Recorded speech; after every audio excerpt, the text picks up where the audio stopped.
வெள்ளிக்கிழமை பொதுவாக அம்மனுக்குரிய சிறப்பு நாள். அதுவும் வெள்ளிக்கிழமை அன்னைக்கு வரக்கூடிய ராகு காலம் என்பது மிகவும் சிறப்பிற்குரிய நேரம். காலை 10 to 12 தான் வெள்ளிக்கிழமைக்குரிய ராகு காலத்துக்கான நேரம். இந்த நேரத்தில் செய்யக்கூடிய துர்க்கை பூஜை என்பது அதிவிசேஷ பலன்களை தரக்கூடியது.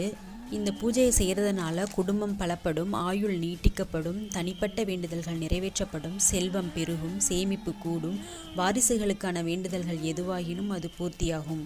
இந்த நேரத்தில் அம்மனுக்கு செவ்வரளி பூ சாற்றலாம். எலுமிச்சை சாதம், மாம்பழம், எலுமிச்சை பழம் நெய்வேத்தியமாக நம்ம எடுத்துகிட்டு போகலாம்.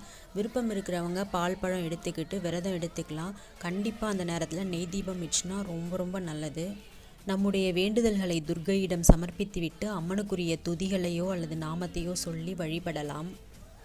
9 வாரம் இதை தொடர்ந்து செஞ்சு பாருங்கள். உங்கள் வேண்டுதல்கள் கண்டிப்பாக நிறைவேறும். நம்பிக்கையோடு செஞ்சு பாருங்கள், நல்லதே நடக்கும். ஓம் காத்யாயனாய வித்மஹே கன்யாகுமாரி தீமஹி தன்னோ துர்க்கி